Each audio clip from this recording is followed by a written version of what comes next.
안녕하세요, 여러분.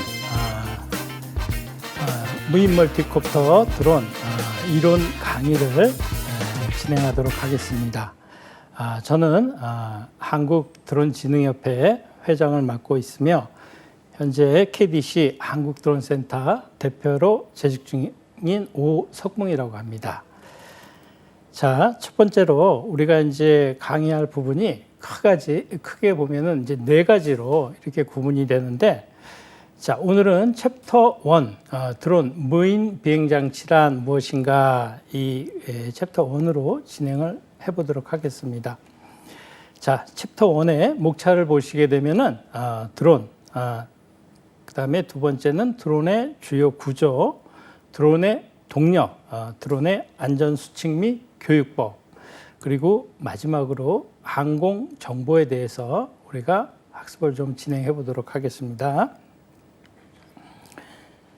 자, 첫 번째로 무인 항공기란, 무인 항공기의 정의해서 나와 있는데, 무인 항공기는 일단 UAV, 무인 항공기, 우리가 뭐 일반적으로 드론이라고 이렇게 표현도 하죠. 근데 무인 항공기 UAV는 Unmanned Aerial Vehicle, 그래서 조종사가 비행체에 직접 탑승하지 않고 지상에서 원격 조종 또는 사전에 입력된 프로그램으로 자율적인 비행을 하는 일회용 또는 재사용할 수 있는 동력 비행체를 말합니다. 자, 그 다음 무인 항공기 용어의 발전 이렇게 나와 있어요. 그래서 1970년 전후에는 우리가 그냥 드론으로 이렇게 명칭을 이제 칭해서 서로 이렇게 소통을 하게 되어 있는데, 80년대 이렇게 넘어오면서 RPV, 그래서 Remote Pilot Vehicle, 이래서 지상에서 조종사가 원격 제어, 통신 제어로 비행체를 디지털 지도상으로 모니터링하며 비행체를 목표 지점에 보내어 원격 비행 조종이 가능한 무인 비행체를 말합니다. 자, 그 1990년대에 올라오면은 이제 UAV, 그래서 Unmanned Aerial Vehicle System, 이렇게 이제 나와 있는데, 이때는 조금 더 한층 더 이제 발전을 시켜서 이제 데이터 링크라든지 데이터 링크 기술력의 어떤 발달로 해가지고 실시간 영상이라든지 이런 부분들이 이제 확인이 더 가능해지고, 또 내외 조종사, 뭐 탑재 장비 운영관 등이 동시 편성이 되어서 조종사가 실시간 비행 경로를 변경 조종과 동시에 운영관이 표적을 찾는 팀워크가 중요시되는 무인 비행체를 말한다. 그래서 우리가 이제 지금은 이제 실제적으로 우리가 이제 무인 비행체를 그냥 통용으로 드론 이렇게 이야기를 하지만, 이렇게 용어의 발달도 실제적인 이제 시험에도 이런 부분들이 조금 출제가 됩니다. 자, 뒤편을 한번 보시게 되면은 2000년대 와서는 이제 UAS, 그리고 2010년도에 와서 RPAS라고 그래서 Remotely Pilot Aircraft System, 이래서 요거는 국제 민간 항공기구 ICAO에서 공식 용어로 이제 채택이 공식 용어로 이제 용어로 만든 거죠. 하지만 현재 지금 이제 사용하는 부분들은 뭐 UAV라든지 또는 가장 많이 쓰이는 게 이제 드론으로 이렇게 쓰이잖아요. 그래서 여러분들이 그 부분은 알아두시고, 혹은 뭐 시험에 이제 이런 부분들이 가끔 나와요. 뭐 UAS, 그래서 스펠링이 뭐 G라든지 이런 부분들이 이제 포함이 되고 하는데, 우리가 이제 한국 용어에서는 G라는 거는 그라운드를 표현을 하기 때문에, 만약에 이제 그런 부분들이 나오면 여러분들이 이제 조금 문제에서 변별력을 가지면 좋겠죠. 그래서 여러분들이 이제 용어의 발전에서는 일반적으로 드론으로 쓰이는데, 뭐 UAV라든지 뭐 RPAS라든지 또 드론이라든지 UAS라든지 이런 부분들은 다 무인 항공기, 드론을 지칭하는 용어이다. 이렇게 알아두시면 정확하겠습니다. 자, 다음 페이지로 와서 무인 항공기의 분류를 한번 보시게 되면은 이제 무인 항공기의 비행 원리는 유인 항공기와 동일하고 기본적인 고정이익, 회전이익으로 나뉘는 분류 외에도 다양한 측면 쓰임 용도에 따라 분류가 가능하다. 그래서 무인 항공기를 일단은 크게 이제 분류를 할 때는 아까 처음에 여러분들께 말씀드렸다시피 고정이익과 회전이 이렇게 크게 나누고 또 그 다음에 쓰임에 따라서 세부적으로 나누는데 이제 이 부분은 이제 뒷페이지에 이렇게 또 나와 있을 겁니다. 자, 무인 항공기에 분류해서 기체 형태에 따른 분류가 있습니다. 자, 여러분들 이 그림에 있듯이 고정이익 같은 경우에는 날개가 기체 동체에 고정이 되어 있죠. 그래서 우리가 이제 고정이익이다 이렇게 부르는데, 자, 그러면 고정이익 기체의 얘와 또 회전이익에 비해서 이 아이의 장점이 무엇인가, 이 부분을 한번 좀 보도록 할게요. 차이점도 보고 장점도 한번 보도록 하겠습니다. 자, 고정 날개 형태로 제작된 무인 항공기를 뜻하며 비교적 저가의 센서로 안정화가 가능하며 GPS를 활용을 해서 측정이 가능하여 경로점 비행이 간단히 구현되는 특징이 있다. 연료 소모가 상대적으로 적어서 장거리 장시간 임무에 적당하다. 그래서 우리가 몇 년 전에 지금도 그런 첩보 활동에 많이 활용이 될 수도 있습니다. 그래서 예전에 우리가 속초라든지 강원도 쪽에서 이북에서 첩보 활동으로 해서 보낸 그런 기체들이 대부분 다 고정이익 비행기다, 이렇게 여러분들이 알고 계시면 되겠습니다. 그래서 회전이익에 비해서 이 아이는 연료 소모도 적고 그 다음에 비행 시간이 회전이익에 비해서 상당히 많이 이렇게 길게 나를 수가 있습니다. 그래서 그 위에 카메라라든지 여러 가지 임무 장비를 장착을 해서 첩보 활동을 많이 이제 활용을 하고 있다, 이렇게 알고 계시면 되겠습니다. 물론 첩보 활동뿐만이 아니라 우리 생활에서 환경 감시라든지 또 이런 방제, 병충해, 산해 병충해라든지 이런 부분들도 많이 활용을 하고 있다, 이렇게 알고 계시면 되겠습니다.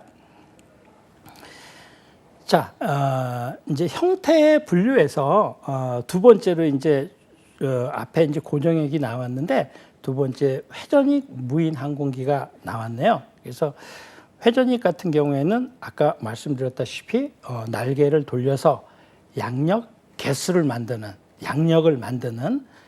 만들어서 나르는 이게 회전이익이 된다, 이렇게 알아두시면 되겠죠. 그래서 헬리콥터형 무인 항공기를 말하며 비행 효율, 속도, 항속거리에 있어서는 고정이익보다 불리하나 장점이죠. 수직 이착륙이 가능한 게 아주 큰 장점이 되겠죠. 그렇죠? 그래서 산악 지역이나 함상에서 운영하고 또는 협소한 이런 공간이라든지 이런 부분에서는 당연히 고정이익보다도 이 회전이익 항공기를 이용하는 게 유리하겠죠. 자, 세 번째 나와 있는 이것도 형태에 따른 분류인데 얘는 이제 가변 로터형 무인 항공기라고 해서 아마도 이제 여러분들이 이런 드론의 무인 항공기에 관심을 좀 가지시게 되면은 앞으로는 이제 이 가변 로터형 이 부분에 좀 더 이렇게 관심을 가질 수가 있습니다. 그래서 이 아이는 우리가 이제 흔히 V톨이라고 이제 이야기를 하는데 여기 이제 날개 보시면은 날개가 지금 위로 그림에 보시면은 이제 위로 되어 있는데 이 위로 처음에 날개를 돌려서 양력을 만들어서 수직 이착륙을 하고 그 다음에 위에 상공에 뜬 다음에는 날개가 정면으로 다시 이렇게 가변이 됩니다. 변형이 돼요. 날개가 이렇게 앞으로 와서 이 아이가 이제 고정이익 형태로 이제 바뀌는 거죠.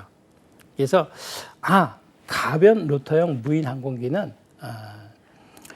고정익과 회전익의 장점을 가지고 이 아이를 만들었다, 또 활용을 한다, 이렇게 알아두시면 되겠습니다. 정말 지금 뭐 이런 V톨기 같은 경우에는 뭐 촬영이라든지 일반 용도에도 많이 쓰이지만 이제 공간 정보라든지 이런 부분에 앞으로 상당히 많이 쓰일 기체다, 이렇게 생각을 해두시면 되겠습니다. 그래서 가변 로터형은 고정익 항공기와 회전익 항공기의 장점, 이 아이를 두 기체의 장점을 활용을 해서 V톨 가변 로터형 항공기를 만든 것이다, 이렇게 알아두시면 되겠습니다. 그래서 고정익으로 비행하며 로터와 프로펠러 시스템이 가변형으로서 이제 변한다, 이런 말씀이겠죠. 이 착륙 시 로터로 수직 양력을 발생시켜 수직 이륙을 하며 이륙 후 고정익 형태의 비행이 가능하다. 그래서 프로펠러를 또 가변을 해가지고 고정익 형태로 비행이 가능하다, 이렇게 알아두시면 되겠습니다. 자, 다음 이제 또 형태에 따른 분류에서 동축 반전형 무인 항공기, 이렇게 나와 있는데, 자, 일반적으로 우리가 이제 헬기라 하면은 일반적으로 헬기라 하면 앞에 큰 날개가 있고 뒤에 작은 날개가 있잖아요. 그래서 큰 날개는 앞에서 이렇게 돌면서 양력을 만들죠. 그렇죠? 자, 여러분들도 아시다시피 이렇게 양력이 한 방향으로, 큰 날개가 한 방향으로 돌아가다 보면 이 기체가 반대 방향으로 이렇게 쏠리게 되어 있잖아요. 그래서 물론 그런 부분들을 잡아주는 게 이제 뒷날개가, 이게 쏠리는 현상을 우리가 이제 토크 현상이라고 하는데, 그런 토크 현상이라든지 기체의 어떤 중심을 잡아준다든지 이 뒷날개가 그런 역할을 하는 거거든요. 근데 지금 이 아이 같은 경우, 동축 반전형 같은 경우 기체를 자세히 여러분들이 봐도 뒤에 날개가 없어요. 뒤에 날개가 없고, 같은 축, 이 동축의 날개가 위아래 두 개로 이렇게 구성이 되어 있습니다. 그래서 이 아이는 서로 반대 방향으로 돌면서 기체의 중심도 잡고 토크 현상을 완화시킨다. 근데 이제 이게 단점이 하나 있어요. 이 동축 반전형 기체에. 그래서 양력을 만드는데 양력에 약간의 감소 요인이 발생이 됩니다. 그래서 동축 반전형은 동축, 같은 축에 날개가 두 개가 있다, 이렇게 여러분들이 알아두시면 되겠습니다. 자, 이제 마지막으로 형태 다른 분류에서 여러분들이 이제 가장 어떻게 보면은 이제 친밀하고 또 여러분들이 많이 또 주변에서 많이 봤던 멀티콥터형 무인 항공기가 되겠죠. 그래서 멀티콥터형, 여기에 그림에 보시면은 날개 4개짜리, 그 다음에 6개짜리 이런 드론이 나와 있는데, 그래서 멀티콥터형은 3개 이상의 로터를 탑재하고 있는 비행체 형태, 조정이 용이하며 운영비가 낮다. 물론 이제 저희 회사에서 그 드론을 직접 제작도 하고 또 판매도 하고 이렇지만서도 이 기체를 이제 제작을 하게 되면 첫 번째 이제 날개가 4개짜리가 있고, 이거는 이제 쿼드형 멀티콥터라 그러죠. 그 다음에 6개짜리가 있으면 6개짜리, 그 다음에 이거는 헥사형 멀티콥터, 이렇게 이제 명칭을 칭하거든요. 근데 지금 뭐 8개짜리도 있습니다. 8개짜리는 이제 옥터형 드론이라고 얘기를 하는데, 사실 뭐 지금 가장 많이 쓰이는 게 이 쿼드형 날개 4개짜리하고 헥사형 날개 6개짜리가 실질적으로 가장 많이 쓰인다, 이렇게 알아두시면 되겠습니다. 자, 그러면 여기에 이제 뭐 본문에 제가 이제 요 표시를 이제 잘못한 부분도 사실 있어요. 3개 이상의 로터를 탑재한다. 사실은 3개 이상이 아니라 1개를 로터를 탑재를 해도 이 아이는 이제 무인기로 이제 구분이 되는 거죠. 드론으로 우리가 UAV라든지 이렇게 표현을 할 수가 있는 겁니다. 왜냐하면 사실 뭐 이번에 이제 화성에서 여러분들이 혹시 아시는지 모르겠지만서도 그 퍼서피어런스라는 그 화성 탐사 로봇이 그 인저니어티라는 드론을 싣고 화성을 갔거든요. 그래서 지금 화성에서 한 15번 이상 지금 비행에 이제 성공을 한 거죠. 그래서 그 아이 같은 그 인저니어티 그 드론 같은 경우에는 날개가 하나가 있습니다. 날개가 하나가 있어서 근데 그 비행을 이제 첫 번째 시도에서는 이제 실패를 했었는데 두 번째부터 계속 비행을 이제 성공을 하고 있습니다. 지금 이제 그 인저니어티 같은 경우에는 이제 시험 비행이에요. 시험 비행이면서 지금 뭐 많은 데이터들을 보내오고 있는데 앞으로 우리가 뭐 간단히만 생각해도 육지에서 부분적으로 탐색하는 것보다도 하늘에 떠서 이 탐색하는 것은 훨씬 더 탐색량이 우수할 거다 이렇게 이제 생각을 하고 있는 거죠. 그래서 아마도 이제 이번 비행이 끝나면은 앞으로 좀 더 이제 발전된 그런 드론이 또 가서 또 활동을 하지 않겠나 이런 생각입니다. 자, 여러분들 알아두실 거는 이제 드론에는 4개짜리 쿼드형 드론이 있고 6개짜리 헥사형 드론, 8개 날개 8개짜리 옥토형 드론이 있는데 현재는 4개짜리와 6개짜리가 가장 많이 쓰인다. 사실은 이제 4개짜리, 6개짜리 이 차이점은 뭐 큰 차이는 없는데 아무래도 날개가 많을수록 좀 더 이제 비행의 안정성은 추구가 됩니다. 어떤 안전성 측면에서 예를 들어서 쿼드형 같은 경우 날개 4개짜리 같은 경우에는 날개가 하나가 이제 만약에 뭐 모터라든지 이런 게 뭐 고장이 났다 그래요.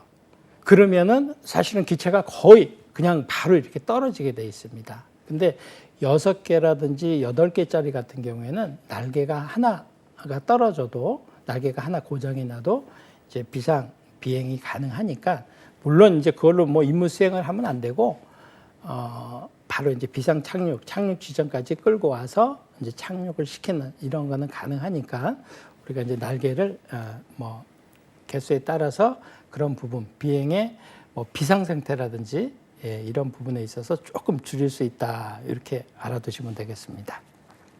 자, 다음 페이지에 보시게 되면 무인 항공기의 분류에서 크기에 따른 분류, 뭐 초소형 무인 항공기 15cm 이하의 크기로 손으로 던져서 운행이 가능하다. 미니급 무인 항공기는 최대 2명이 휴대하여 운행이 가능하다. 중소형 무인기 차량 한 대에 장비와 운영자를 탑재하여 이동하면서 운행한다. 사실 이제 크기에 따른 이 분류는 요즘에는 워낙 기체 자체도 그렇고 또 임무 자체도 세분화되다 보니까 이제 크기의 이 부분은 그냥 우리가 소형 드론, 중형 드론, 대형 드론 이런 부분으로 이제 이야기를 하는데 이거는 딱 구체적으로 정해진 부분은 뭐 없다고 생각하셔도 될 겁니다.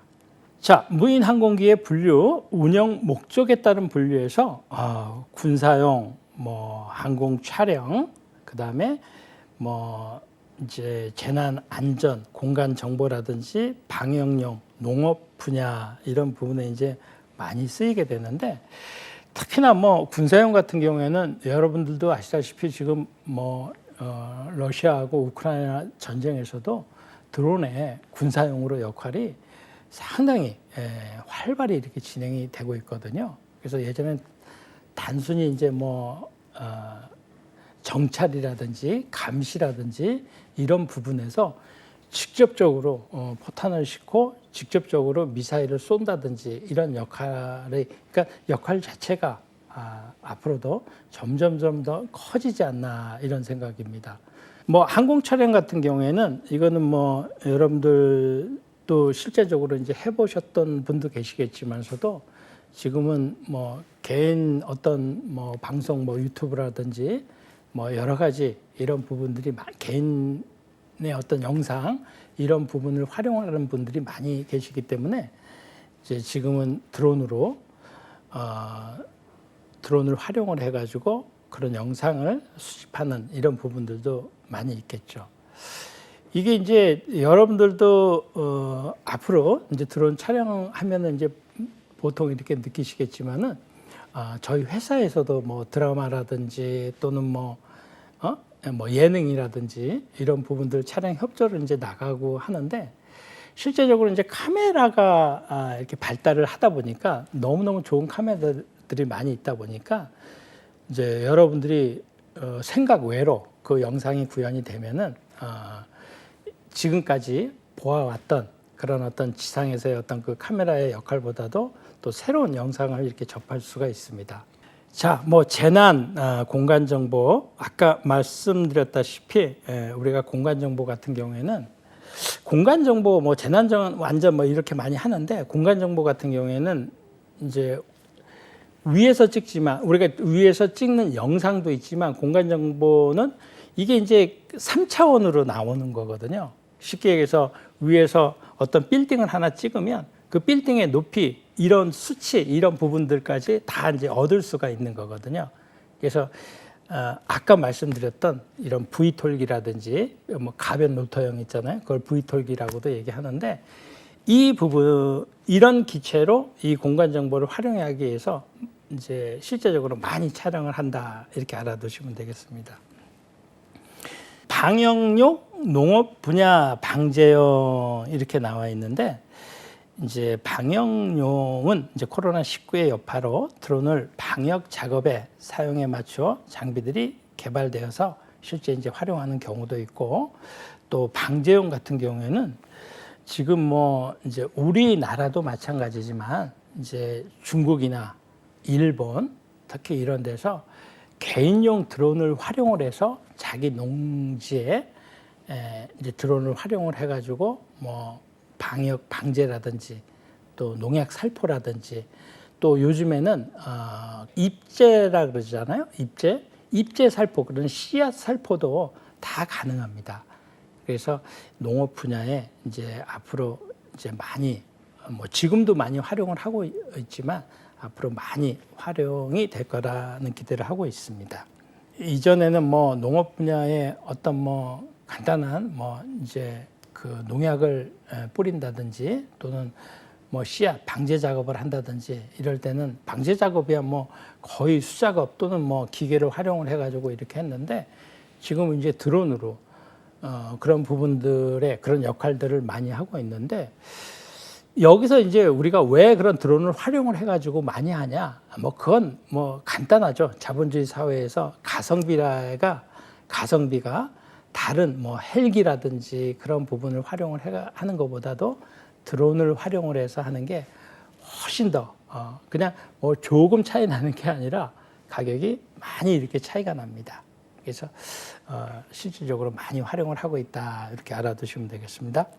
자, 그래서 방제 작업과 그래서 지금 현재 방제 작업에 이제 많이 활용을 하는데 이 방제 작업 같은 경우에 또 이제 우리가 그 자격시험, 이론 자격시험 볼 때 이 부분들도 많이 나옵니다. 그래서 왜냐하면 이제 실질적으로 이 방제를 하시는 분들이 많이 있으시기 때문에요. 그래서 방제 작업자의 구성과 역할, 그래서 방제 살포 작업은 반드시 개인이 아닌 팀으로 운영되어야 된다. 그래서 3인 1조가 돼야 된다. 이렇게 여러분들 보시면 되겠습니다.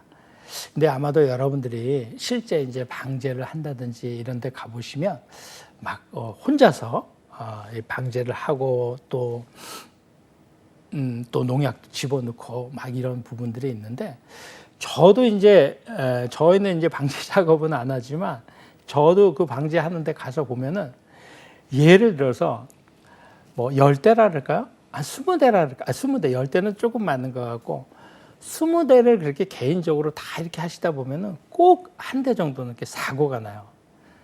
팀을 꾸리지 않고 본인 혼자서 이제 다 하다 보면은. 그래서 그런 사고가 뭐 여러 가지 형태로 날 수가 있는 거죠. 어떤 장애물이라든지 또 기체 준비라든지 또 여러 가지 형태로 이렇게 날 수가 있습니다. 뭐 배터리를 준비가 좀 덜 됐다든지 혼자서 그런 부분들을 통합적으로 관리하고 운영하고 이런 부분들이 어렵거든요. 그래서 여러분들은 이 방제에서는 꼭 3인 1조로 이렇게 운영을 한다. 이렇게 알아두시면 되겠고요. 아래 팁 1에 한번 보시면 대부분의 방제 작업 사고는 신호수의 미편성, 부족한 상호 훈련에서 일어난다. 그래서 방제 작업에 있어서 조종자와 신호수는 필수이며 충분한 상호 훈련이 필요하다.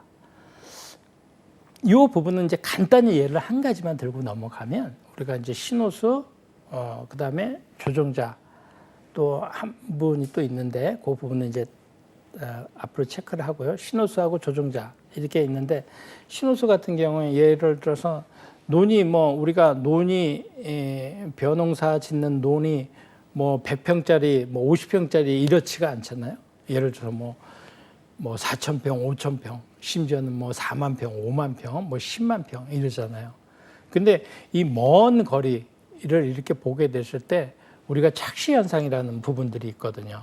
저게 이제 장애물이 있는데 그 장애물을 우리가 내가 이 비행을 날려가지고 그 장애물까지 그 포인트까지 딱 간다. 이거는 사실 쉬운 게 아니거든요. 그래서 여러분들이 이제 나중에 들어온 어떤 실기 시험을 보실 때도 그런 어떤 전후진 50m 전후진 요즘엔 40m로 바뀌었네요.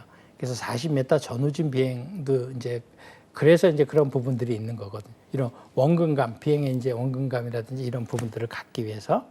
그래서 꼭 방제 작업을 할 때는 혼자 이렇게 진행하는 것보다도 3인 1조로 진행을 한다. 자, 팁 2, 2번에 한번 보시게 되면은 기체 이착륙 시에 15m 이상 떨어져 있는다. 여기는 이제 15m라고 나와 있는데 만약에 물론 이제 이거는 우리가 이제 방제 작업이 되겠죠. 근데 실제적인 어떤 시험이라든지 실기 시험, 이제 드론 무인 멀티콥터 조종자 이 시험, 1종, 2종 이런 부분은 안전거리가 20m인 거예요. 그래서 안전거리 20m를 두고 비행을 하는데 이 작업에서는 최소 15m 이상은 떨어져서 기체 이륙 시에 운영을 한다. 이렇게 알아두시면 되겠습니다. 이제 세 번째, 여기에 보시게 되면 무인 멀티콥터의 방제 작업과 요령 이렇게 나와 있는데, 자, 조종자, 신호자, 보조자 이렇게 이제 3인 1조로 비행을 하는데 각 조종자의 역할, 신호자의 역할, 보조자의 역할 이 부분에 대해서 한번 보도록 하겠습니다. 작업 기체에 알맞은 조종자 자격증을 당연히 이제 소지를 하고 있어야 되겠고요. 그다음에 무인 비행 장치의 조종과 비행에 관한 최종 판단을 한다. 여기서 이제 여러분들은 최종 판단을 한다. 이거는 상당히 중요한 얘기예요. 그래서 우리가 기체를 운영을 한다든지 또 실제적인 기체를 이제 운영을 할 때는 모든 부분이 이제 조종사의 책임이 되는 것입니다.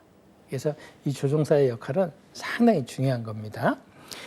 조종자는 작업 기체가 전방으로 전후진의 속도 인지가 어려우므로 신호자의 지시에 따라 전후진 비행 속도를 조절한다.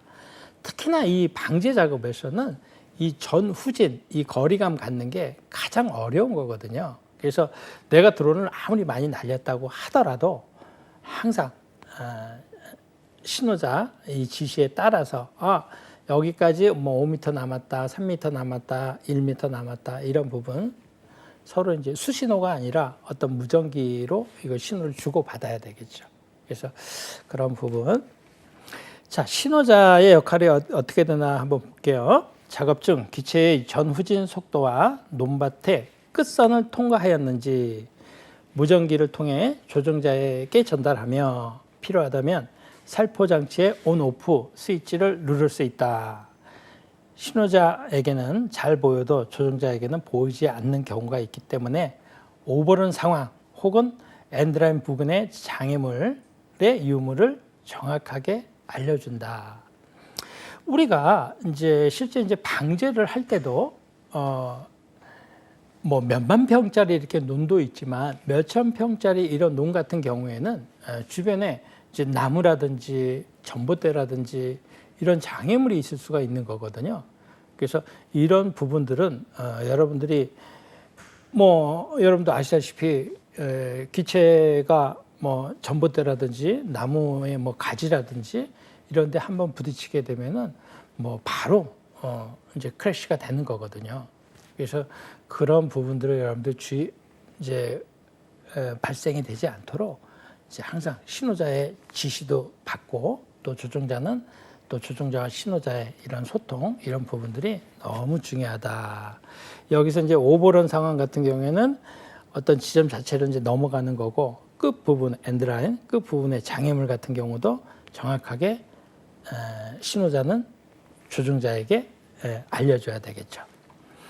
자, 보조자는 이제 운반 차량 운전 또 자격 기체의 연료나 살포하는 농업용 약재의 준비와 보급을 담당하며 대규모 작업일 경우 살포 작업을 진행할 표적을 안내할 수 있는 지리에 익숙한 사람이면 더욱더 좋겠죠. 자, 방제 작업에 있어서 아무리 익숙해져 있어도 안전한 작업을 위해 다음 항목에 관해 반드시 점검을 실시해야 한다. 그래서 작업 지역 점검, 방제 작업의 순서, 안전 작업을 위한 지시 등의 내용을 살포 관계자와 협의 및 확인을 하였는가. 그 다음에 전작 작물, 기타 대상의 작물에 약해 등의 염려가 없음을 확인하였는가. 교통량이 많은 도로 옆 혹은 통학로에 작업 시간이 배려가 충분한가. 그 다음에 가축, 양잠, 양봉, 양어장 등의 충분한 배려를 하였는가. 주차장, 자동차, 정비소 등 약재에 의한 도장 오염의 위험은 없는가. 여기서 여러분들이 이제 두 번째 보시게 되면 전작 작물, 기타 대상의 작물의 약해 등의 염려가 없음을 확인하였는가. 그래서 우리가 실제 이제 방제를 하실 때 보면은 모든 부분을 다 하는 게 아니잖아요. 그래서 어떻게 보면 일부분하고 또 다른 부분도 진행을 하게 되는 거죠. 그래서 일부분 외에 다른 부분에 어떤 이 약품을 도저히 치면 안 되는 그런 상황도 있는 거거든요. 그래서 이 방제에 있어서는 일단 뭐 후면에 또 나오겠지만서도 어떤 풍향이라든지 또는 이런 지형의 어떤 특성 또 이 밭의 어떤 구성 이런 부분 체크할 부분들이 사실은 상당히 많이 있습니다. 작업전 준비 사항 중에서 이제 정비 점검 또 살포 약재 조정 적재 등의 작업에 불안한 사항이 있는가 이런 부분도 한번 보시고 또 살포 약재 제형 혼용 등으로 발생하는 문제와 그에 관한 방지 대책을 준비하였는가. 또 살포 장치의 조정의 실수 점검. 그래서 비행 재원과 분당 분사량의 관계에 약재가 새어나옴, 또 고르지 않은 분사량. 우리가 이제 실제적으로 드론을 띄우기 위해서 사용되는 모터들은 어느 정도 이제 그 힘이라든지 이런 부분들이 안정적으로 이렇게 구성이 되어 있는데 약재를 뿌리기 위한 이 모터는 상당히 이제 작은 모터들이에요. 그러다 보니까 어떤 분사량이라든지 이런 부분들이 뭐 어디가 뭐 약간만 막혀도 이제 바로 분사가 안 되고 이제 이런 부분들이 있거든요. 그래서 여러분들이 이제 비행 전에 뭐 방제 전에 그런 부분들을 세심한 부분들을 조금 체크를 하셔야 되지 않겠나 싶습니다. 자, 조종자 점검. 그래서 작업 당일의 풍향, 풍속 점검. 이거는 뭐 너무나 중요한 겁니다. 아까도 말씀드렸다시피 보통 이제 드론이 뭐 한 이제 3에서 5m, 뭐 2에서 5m 정도도 될 수가 있습니다. 그 정도 떠서 우리가 여기 이제 벼가 있다면은 벼 위에서 2에서 한 5m 정도 떠가지고 이제 방제를 이렇게 진행을 하는데 물론 이 드론의 유도기류라든지 어떤 지면풍 이런 부분으로 말미암아서 이제 약재를 밑으로 이렇게 뿌리는 거거든요.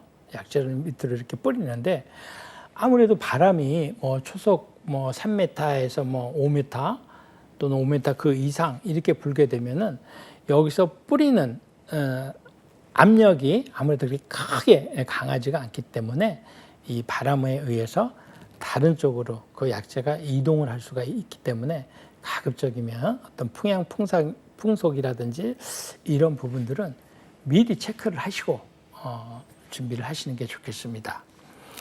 자, 그다음 작업 지형의 위험 장소, 장애물의 위치와 살포 재구역 점검. 그다음에 작업 지역의 지형, 건물 점검, 이거 장애물 점검이 되겠죠. 그다음에 작업 면적과 약재 배분. 그래서 작업 순서도 이렇게 같이 점검을 해줘야 되겠다. 이렇게 두시면 되겠습니다. 자, 방제 작업 준비 사항에 있어서 여기는 뭐 여러분들이 보시다시피 이제 준비할 것들이 뭐 기체하고 뭐 약재하고 이렇게 간단한 게 아니라 여러 부분들이 많이 있죠. 그래서 방제 전에는 사실은 이런 부분들을 한 가지 뭐 비행장치 세트는 뭐 당연한 거고요. 예비 배터리, 연료 펌프 등 우리가 예비 배터리 같은 경우에는 이 작업의 작물의 내용에 따라 다르지만 우리가 이제 보통 드론 같은 경우에는 리튬 폴리머 배터리 우리가 이제 뭐 16,000이라든지 뭐 2만이라든지 22,000이라든지 이런 이제 배터리 양에 있는 그런 배터리를 활용을 하는데 보통 보시면 뭐 여러분들이 이제 나중에 보시면 아시겠지만서도 이제 배터리 하나가 일반적인 이제 거의 뭐 빨간 벽돌 그거보다 조금 작든지 아니면 뭐 그만하든지 그런 부분들이 두 개가 이제 활용을 합니다. 6셀짜리 리튬 폴리머 배터리를 활용을 하거든요. 근데 물론 이 아이를 이제 좀 활용의 편리성을 위해서 12셀짜리로 이제 같이 만들어서 이렇게 활용도 하긴 하는데 대부분 6셀짜리 두 배터리를 올려서 이제 활용을 합니다. 그러면 이 배터리로 예를 들어서 뭐 16,000짜리 16,000mAh라든지 이런 16,000으로 이제 뭐 활용을 한다 그래요. 물론 어떤 그날 바람이라든지 어떤 기체의 이런 종류에 따라서 다르겠지만 우리가 그 드론으로 뭐 10리터 혹은 뭐 15리터, 20리터 이런 약재를 싣고 비행을 하는데 보통 7분에서 8분 정도를 이제 비행을 합니다. 그래서 7분에서 8분 비행을 하면은 어떤 그 논이라든지 이런 특성에 따라 좀 차이는 있겠지만 보통 한 3,000평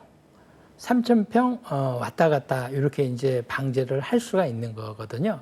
그래서 우리가 이제 예비 배터리라든지 이런 거 보시게 되면 배터리를 하나 가지고 하나 썼는데 또 이렇게 충전을 해가지고 지금 충전을 하게 되면 시간이 많이 걸리는데 급속 충전으로 해도 우리가 10분 이상 걸리고 이렇게 되는데 기다려서 또 작업을 할 수가 없잖아요. 그래서 이런 예비 배터리도 보통 이제 나가시면은 뭐 5조, 10조 이렇게 해가지고 그 뿌리는 양에 따라 다르겠죠. 그래서 그거를 미리 다 충전을 해가지고 가서 방제 작업을 이렇게 진행을 합니다. 그래서 예비 배터리는 당연히 이제 필요한 거고 연료 펌프 등 그다음에 헬멧, 공구, 정비용. 그래서 이 공구도 드론은 어떻게 보면은 아까 이제 말씀드렸다시피 우리가 기계가 아니고 사람이 하는 일이기 때문에 어떤 장애물 같은데 비행을 하다 보면 이 아이가 뭐 주변에 나무라든지 이런 부분에 걸리게 되면은 날개가 바로 이렇게 깨질 수가 있거든요. 근데 그 날개 하나 깨졌다고 그날 작업을 다 그만둘 수는 없잖아요. 그래서 실제 방제를 하시고 이러시는 분들은 그런 이제 특히 이런 날개 같은 경우에는 미리 이렇게 준비를 해서 나가는 경우가 많이 있습니다. 그래서 여러분들도 이제 드론을 이렇게 입문을 하실 때도 또 나중에는 또 운영을 하시기 위해서 이게 이제 이론 국가 자격을 도전을 하시는 건데 실제 운영에서도 내가 드론은 어느 정도의 경정비 여러분들이 조금만 아시게 되면 또 그거를 자가 수리가 충분히 가능합니다. 그래서 그런 일반적인 공구 또는 일반적인 부품 같은 경우는 미리 챙겨 가시는 게 좋지 않겠나 싶습니다. 물, 배터리 측정기, 그 다음에 마스크, 살포 탱크 또는 장갑, 소화기, 헬멧, 구급상자, 약재, 깃발, 무전기, 전파, 모니터 이렇게 나와 있는데 이제 무전기 같은 경우에는 아까 이제 조종자, 신호자, 보조자 세 명에서 서로 긴박하게 이렇게 서로 실시간으로 이제 소통이 돼야 되겠죠. 모니터 같은 경우에는 지금은 이제 뭐 탭이라든지 또는 뭐 휴대폰으로 그 위성 지도를 받아서 이 아이의 여기서 포인트를 찍어서 자동 방제도 다 가능하거든요. 물론 이제 이거는 어떤 GPS에 또는 이제 주변 환경이라든지 이런 부분에 기체가 이렇게 밀릴 수도 있는 거고 바람이 세면은 또 중요한 건 뭐냐면 또 GPS 자체가 100% 이게 뭐 정확하다 이거는 사실은 여러분도 아시다시피 아닌 거거든요. GPS는 기본적으로 항상 오차가 있다 이렇게 생각을 해 두시면 됩니다. 물론 지금 뭐 RTK 지금 뭐 GPS의 뭐 메타 단위의 어떤 오차가 뭐 RTK라는 이런 장비로 해가지고 뭐 센치 단위까지 줄여지긴 했지만서도 이거는 이런 어떤 이제 수치는 비행 좋을 때, 비행 환경이 좋을 때 이런 부분이지 예를 들어서 뭐 폭풍이 불고 뭐 바람이 뭐 예를 들어서 뭐 초속 뭐 7m, 8m 이렇게 불게 되면은 사실은 이 조종자의 역할이 상당히 중요한 거죠. 이제 그런 환경들이 우리가 들판이라든지 이런 데 나가면 때로는 이제 수시로 이렇게 변할 때가 있잖아요. 그러다 보니까 이제 수동으로 이렇게 많이 그러니까 애티튜드 모드라 그래서 자세 모드죠. 그러니까 GPS 모드를 끄고 애티 모드라고 이제 애티튜드 모드를 간략하게 애티 모드라고도 얘기하는데 GPS 모드를 끄고 자세 모드로 이제 운영을 하는 경우가 대부분입니다. 그래서 이런 모니터를 활용을 해가지고 자동 비행도 가능하다.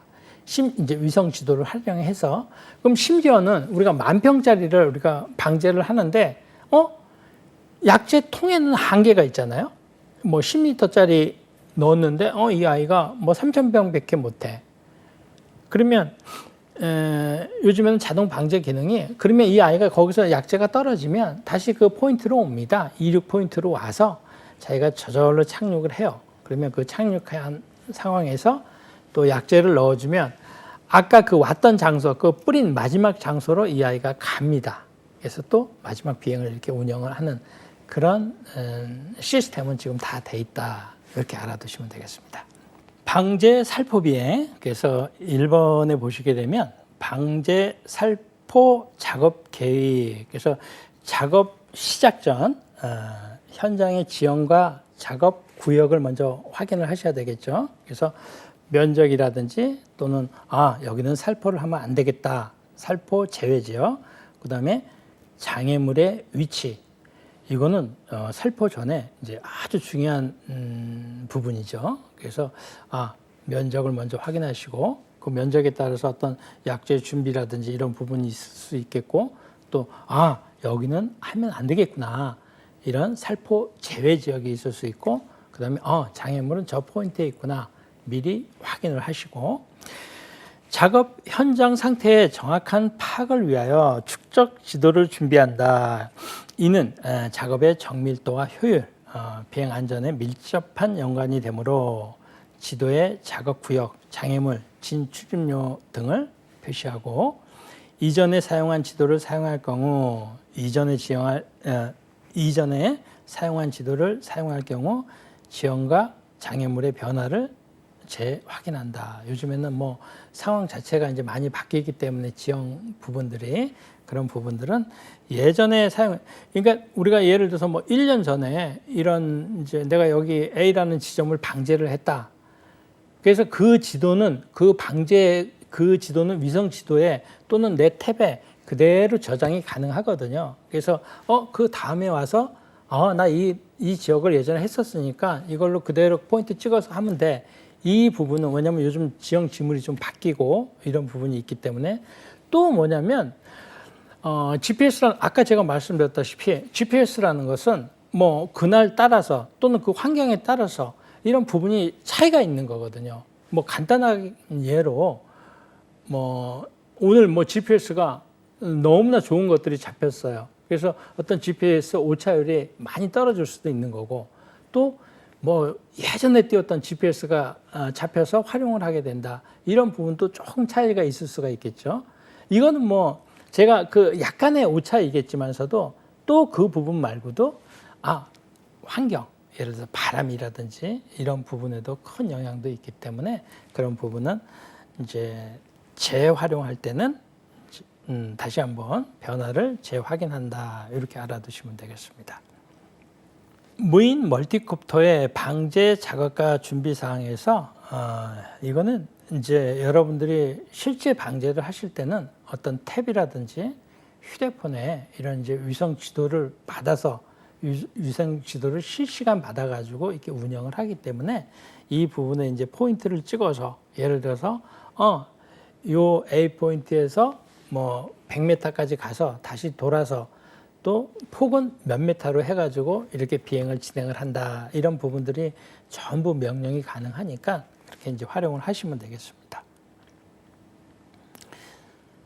자, 방제 작업에 있어서 이제 부적합 지역이에요. 그래서 산업용 무인 멀티콥터는 유인 헬리콥터로는 작업할 수 없는 협소한 지역도 살포가 가능하지만 사전에 살포 작업 지역이 충분한 피해 예방 조치가 불가능한 곳이라는 판단이 되면 당연히 여러분들 이제 방제 제외 지역으로 간주해야 됩니다.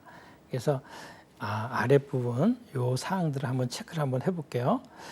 자, 공중위생 이런 부분들은 이제 방제 제외 지역이 되겠죠. 뭐 일반 가옥이라든지 학교, 수로, 수원 등 그 작업 대상 외의 작물 또는 축산, 수산, 뭐 꿀벌, 루에, 가축, 뭐 어패류 등 수산 동식물 또는 뭐 야생 동물 지역이라든지 천연기념물, 야생 동물 이런 부분들은 절대 뭐 이런 부분을 방제를 하시면 안 되겠죠. 제외 지역이 되겠죠. 그래서 조종자와 기타 작업자의 충분한 안전이 확보되어 있어야 한다. 이거는 뭐 더할 나위도 없겠죠. 어떤 기계든 어떤 기체든 어떤 비행기든 최우선이 안전입니다. 그래서 여러분들이 나중에 실제 비행을 이제 운영을 할 때도 하나 이 안전에 대해서 그 비행 전에 미리 체크해야 될 부분들은 꼭 체크를 하고 이렇게 넘어가셔야 여러분들이 사고라든지 이런 부분들을 면할 수가 있는 거죠.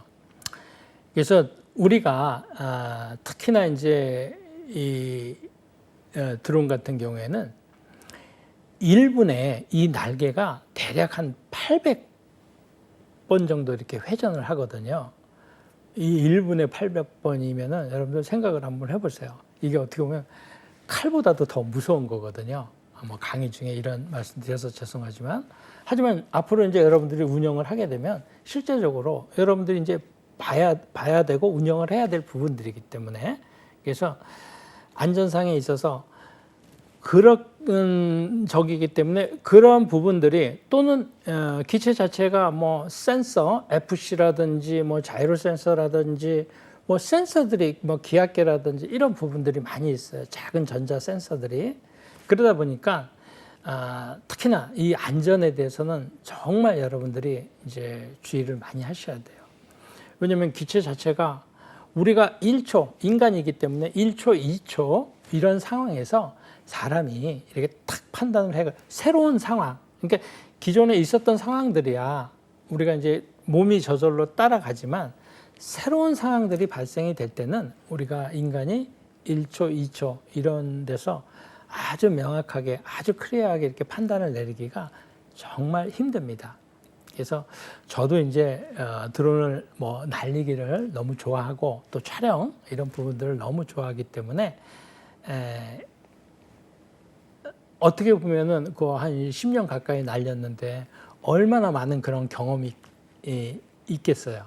그래서 여러분들은 이제 그런 경험을 정말 없애고 또 이제 여러분들이 하고 싶은 그런 비행이라든지 또는 그 용도에 맞는 비행이라든지 이런 부분들을 안전하게 하기 위해서는 꼭 비행 전에 안전 수칙이라든지 또는 또 기본적인 매뉴얼 체크라든지 이런 부분들은 꼭 필요합니다. 그래서 여러분들이 그런 부분에 조금 이제 잘 염두에 두셨다가 나중에 실제 이제 운영을 하실 때 그런 부분들을 잘 활용을 하면 좋겠습니다.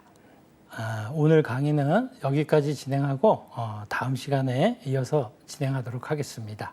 수고하셨습니다.